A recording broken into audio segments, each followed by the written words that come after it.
Welcome to the T. Allen Haynes Radio Show. Conversations with elite business leaders from around the world. And now, here is your host, T. Allen Haynes. Welcome to the show, Carl. Thank you, Alan. I appreciate being here today. Oh, it's my pleasure. So let's just get right into it. Tell us a little bit about what you're doing and how you're helping people. Well, I'm basically a third-generation fine art dealer, which is my profession, but I'm also a suicide prevention advocate, and that's something I've been doing for a long time, actually. Having lost a brother to suicide when I was 16, he was 22. It changed my life radically in an instant. So I went and at some point in time when I was able to, I put all of my thoughts, feelings, and advices into a book called Baderfield, How My Family Survived Suicide, because I really needed to do something positive with the horrific experience that I'd lived through. I saw an opportunity, and if I didn't do anything with it, then I'd have wasted some chance to maybe save a life or lots of lives. So that's what I've been doing. That's my focus, reaching out and raising awareness to suicide prevention, and suicide survival, hoping to, like Schindler, I could have saved another one. So do you reach out to individuals individually, or do you work for corporations that feed you these clients, or how does that work? Well, I kind of reach out everywhere I can, any opportunity that's out there, whether it's talking to someone who seems like they've got some desperate need and they don't know where to turn. And, you know, in doing these radio interviews, and I've done radio, television, and journal interviews since the end of 2008 when the book originally came out, just hoping that someone's going to be listening who needs some push in a positive direction. I also do some work with law enforcement. I went through the FBI Citizens Academy about 4.5 years ago, and I just recently went through the Homeland Security Citizens Academy. And the amount of PTSD that exists, not just in the military, but in these policing authorities and law enforcement in general, is just staggering. So, you know, I've been an ear and open and have always offered my services of just listening or guiding someone where they can get some help, because when you're going through this kind of PTSD, there is just a darkness that sometimes seems insurmountable. Yes, exactly. So there's quite a big problem there. Unfortunately, I had a pretty good military friend that took his life, so I know what that's about. So when these people are thinking about taking their own life, have they basically given up on hope, or how's that playing out? I think that's part of it. I think that sometimes they just feel like there's nowhere to go, and they're living in this abyss of darkness that they just can't see through. And, you know, there are other times that this is a drug-induced reaction where there's just a chemical imbalance or something else going on. And sometimes I think that they just can't see, and they just feel like it's hopeless and there's no help for them. Take us back a little bit to your brother, and tell us that story a little bit on how you got started doing this. Well, we were what I thought was a happy-go-lucky family.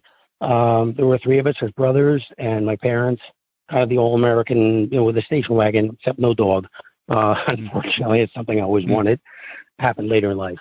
Anyhow, so, you know, one night, Bruce, who was the next eldest brother, not my eldest one, but he was the middle brother, didn't come home. And that was really out of character for him, because he was predictable and loving and kind and giving, and this just didn't seem right. So that morning I woke up and there was this real malaise in the house, and I said to my parents, I'm not going to school today. And they said, oh, yeah, you are. So, you know, of course, I went with this trepidation. It was just, I didn't know what was going on. I didn't know if he'd been in an accident. So I wind up in the auditorium that morning for assembly. I was in 12th grade. I get this call up from the principal to come up to the podium. And I started to shake. I knew something was really not right. And he said to me, fortunately, he didn't tell me what happened, but he said, there's been an emergency. You have to go home. So I had driven to school that day. I ran out over the South Lawn and jumped into the car, and I was home in about 3 minutes. And my eldest brother, Alan, greeted me at the door and told me that Bruce killed himself. And I almost fell to the floor. I mean, literally, my whole world went black. And this was just not something that I saw coming in any way, shape, or form. I thought maybe it was a car accident. I had no idea. So my mother, who had just gotten out of the hospital after having a hysterectomy, was upstairs, and I went to see her. And this was just something that came out of left field that was so uncharted in our lives. We didn't know how to handle it. We didn't know what to do. And, your first reaction is shock. Then you go through the range of anger and disbelief. And then you go through the why didn't I see something phase, with guilt. And it took a long time for us to get, pull back together again. We could have either pulled together or pulled each other apart. Well, we chose to pull together and try and fill the gap as best we could. And, we each got the kind of therapy that we needed. I wound up in a psychoanalysis, which took me 4 years, 5 days a week of working hard to do it. But I peeled back the layers of the onion until I got to the core and learned how to kind of cope. Because this is something you never get over. You can only learn to live with it as best you can. And we all went, for different forms of therapy and surrounded ourselves with people who cared and loved us and understood. And we moved on as best we could. And look, this is 1965. Okay, so it's 2020 now, and this thing still lives inside me. I still get emotional, and there's nothing you can do about it, And even in 2020 hindsight, if we had seen something way after the fact, it wouldn't have mattered. But if we had seen something before, which we did not, there were no signs, there was no note, there was no telling that this was coming. There just wasn't. We still today live with this question mark. No idea. That's a good point. You made a good point about coping. I mean, it never goes away, and you just have to cope with it. Tell us a little bit more about coping with it. There are these triggers that will come up. I mean, if you watch the news or something, you hear about someone else's child who committed suicide or somebody else, a soldier, police, any of these things, it just brings it right back to the forefront. And you've got to let your emotions out because the emotional body runs the physical body. And if you suppress the emotions, you're going to feel it. There were days that I had headaches. There were days, the anniversary dates of my brother's death that I politely tried to ignore and bury, so to speak. But it would come back and I get this vile headache or a neck ache or a stomach issue or nightmares. And until I realized what it was and decided to give in to my feelings because my wife would tell me, you got to feel this. You can't just keep pushing this away like it didn't happen. I did that in college. When I was in Atlanta at Oglethorpe College for my last 2 years of college, I just created the scenario in my head of avoidance that Bruce was on a special ops mission in Vietnam. I mean, his Army unit was about to go to Vietnam when this happened. We don't know if that was something that was an inspiring cause or something else was going on. But you have to learn to cope. You got to get help. This is a beast that's too big. You can't handle it yourself, even though you think you can. And I thought I did. Along the way, was there somebody that inspired you? Afterward, you mean to reach out? Afterward or along the process. I'm not sure. I know that this push to do something positive came from within. I realized one day that I had to do something with this horrific episode in my life that I needed to reach out and help people. And the more that I heard the statistics on suicide, which were growing by the year, I mean, today, more than 1 million people worldwide take their life. 20 times that number attempted, and thank God, don't succeed. Then the others that you just don't hear about. So I think this was something that I just decided I had to do. Do you feel that religion plays a role in this? Well, I'm of a religion. I'm Jewish, but I'm spiritual, and I think that I have a spiritual connection to God and something much larger than any of us. So I think that, being a good person and being spiritually faithful, if you will, there's definitely a connection. I mean, you have to believe in something because we didn't just get here by accident. I think that there's a whole, without going into a religious diatribe, there's a lot more to the universe than we can see. You can't see electricity, but you can see the effect of it. You can't see the wind, but you can see all these different forms of energy. So I'm a firm believer that there's a lot more than what we see right here. Do you feel like there's a taboo with certain types of religion? Does that affect their decision process? A taboo as far as suicide, or just a taboo in general? taboos? I think that there probably are in certain religions that that's considered taboo, and then you go right to hell or something. I don't believe in that. I mean, that's just look. I think we're here of free will, and the decisions we make, we have to live with the impact and the results of those things. It's kind of like where's Waldo, and you go left here, you go right here, and this is the effect of that. And every avenue we take changes the path and the result of that path into a different direction. But yeah, I think that look, when I went back to high school about 2 weeks after this event, and my family, I remember walking down the hallways and people looking at me like, "Oh, that's the kid whose brother killed himself," and I didn't know if that was real or if I just imagined it. But either way, it was real to me. Wow. So I think I know what drives you, but share with us what drives you every day to get up and help these people or help people that are thinking about suicide. Being a suicide survivor, if you will. But I think that's what we're all here for in this life, to pay it forward, which is a mantra that I live by.